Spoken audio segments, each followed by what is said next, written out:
देखिए बोल रहा है Subba Rao started work in 1995 at an annual salary of 5,000 and receive an increment of 200 each year, in which year did his income reach 7,000। Question को दोबारा repeat करूंगा, ध्यान से सुनना। बोल रहा है Subba Rao started work in 1995 at an annual salary of 5,000 and received an increment of 200 each year, in which year did his income reach 7,000। मतलब इसका ये है कि सुब्बा राव जो है वो 1995 में स्टार्ट करती है अपनी जॉब, और उसकी जो सैलरी होती है एनुअल सैलरी, मतलब एक साल की जो सैलरी होती है, not month salary, monthly salary, एक साल की जो सैलरी होती है उसकी वो होती है 5,000। कितनी होती है? 5,000। और हर साल एवरी ईयर उसकी सैलरी में इंक्रीमेंट होता है, मतलब हर साल उसकी सैलरी जो है वो 200 रुपये बढ़ जाती है। हर साल उसकी सैलरी जो है वो 200 रुपये बढ़ जाती है, 200 रुपये हर साल बढ़ती है। अब ये कह रहा है कि बताइए in which year did his income reach 7,000, वो कौन सा साल होगा कि उसकी सैलरी जो है वो 7,000 हो जाएगी। आपको बताना है वो कौन सा साल होगा कि उसकी सैलरी कितनी हो जाएगी? 7,000 हो जाएगी। समझ आ रहा है? देखो इस डेटा का यूज करके अगर आप एपी बनाओ रुपये का यूज करके, तो देखो पहले साल में उसकी सैलरी कितनी है? 5,000, और हर साल इंक्रीमेंट कितने का हो रहा है? 200 रुपये का। तो दूसरे साल में जो सैलरी मिलेगी उसको वो 200 रुपये ऐड होकर के मिलेगी दूसरे साल से, सेकेंड ईयर से। तो दूसरे साल में उसको कितनी सैलरी मिलनी स्टार्ट हो जाएगी? 5,200। और थर्ड ईयर से कितनी सैलरी स्टार्ट हो जाएगी उसकी? 5,400। ऐसे ही सो ऑन। क्लियर हुआ? और सैलरी कहां तक बढ़ रही है उसकी? 7,000 तक, 7,000 तक, 7,000। इस डेटा का यूज किया और हमने एक एपी बना ली। एपी का फर्स्ट टर्म क्या है? 5,000। सेकंड टर्म्स क्या है? 5,200। थर्ड टर्म क्या है? 5,400। और उसने लास्ट टर्म जो है वो लास्ट उसकी सैलरी जो है वो कितने तक बढ़ेगी? 7,000 तक। अब वो बोल रहा है बताइए कि कौन से साल में जाकर के उसकी सैलरी कितनी हो जाएगी? 7,000 हो जाएगी। तो हमें ईयर बताना है। क्या बताना है? ईयर बताना है। तो ईयर बताने के लिए पहले तो आपको ना रुपीज में आपको बताना पड़ेगा कि वो कौन सा नंबर ऑफ टर्म्स होगी जहां जाकर के उसकी सैलरी कितनी हो जाएगी? 7,000 हो जाएगी।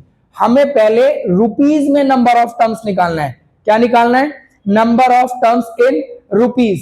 अब देखो नंबर ऑफ टर्म्स निकालने के लिए यानी कि एन निकालने के लिए आपको कौन कौन सी चीजें चाहिए? आपको ए चाहिए किसी एपी का फर्स्ट टर्म, और इस एपी का फर्स्ट टर्म क्या है? 5,000 है। साथ में आपको डी चाहिए यानी कि common difference. Common difference question में भी बोला गया है कि हर साल उसकी जो सैलरी है उसमें इंक्रीमेंट कितना होगा? 200 का। तो कॉमन डिफरेंस क्या होगा? 200 होगा। क्लियर हुआ? और इसकी जो लास्ट टर्म है वो क्या होगी एपी की? 7,000, यानी कि ए एन कितना होगा? 7,000। और एन आपको फाइंड करना है इन रुपीज। तो ए एन का आप फॉर्मूला लगाओगे, A N equals to A plus N minus 1 into D. अभी ए एन की वैल्यू कितनी है? 7,000। ए कितना है first term of AP? 5,000 plus N minus 1 into d, n minus 1 into d. देखो n माइनस 1 जबकि d की वैल्यू आपके पास क्या है? 200 है। इसे सॉल्व करने के लिए 5,000 जो यहां प्लस का है उसे यहां ले आओ, माइनस का हो जाएगा इधर। 7,000 minus 5,000 equals to n minus 1 into 200। अब 7,000 में से अगर आप 5,000 माइनस करोगे तो आपके पास आएगा 2,000 equals to n minus 1 into 200। आपको n-1 निकालना है, इसीलिए ये जो 200 n-1 के साथ मल्टीप्लाई में है, वो इधर आकर के 2000 के डिवाइड में यानी कि डिनोमिनेटर में आ जाएगा n-1। आप इन 2 जीरो से 2 जीरो काट दो, 20 बच गया, ऊपर 2 रह गया, नीचे 2 से काटने पर आपको मिलेगा 10 इक्वल्स टू n-1।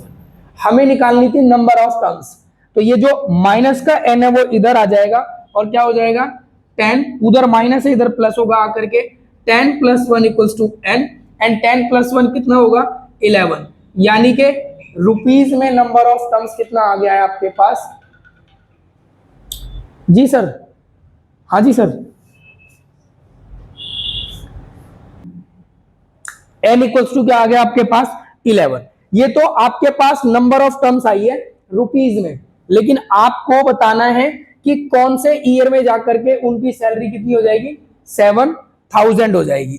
देखो आपको यहां से n मिल गया, अब आपको फॉर्मूला लगाना है ईयर वाला और आपको an निकालना है। देखो an इक्वल्स टू ईयर में फर्स्ट टर्म क्या हो जाएगी 1995 plus n-1 into n-1 into d, और d क्या होगा आपके पास, देखो वो बोल रहा है हर साल, एवरी ईयर, मतलब ईयर में हर साल, सुनना ध्यान से, एवरी ईयर उसका क्या हो रहा है 200 रीच हो रहा है, तो जो d होगा वो क्या होगा 1 होगा, और n आपने यहां से निकाल लिया, n कितना है 11, 1995 प्लस n है 11-1 और d है आपके पास 1, 1995 प्लस 11-1 क्या हो जाएगा 10 और 10 को 1 से मल्टीप्लाई करेंगे अगेन 10। अब इसमें आप ऐड कर दो 1995 में 10 को तो क्या आएगा 2005, मतलब क्या है कि 2005 में जाकर के उनकी सैलरी में इंक्रीमेंट अगर 200 रुपये यानी कि 200 रुपीज एवरी ईयर हो रहा है, तो उनकी जो सैलरी है 7000 वो कौन से ईयर में उनको मिलेगी 2005 में।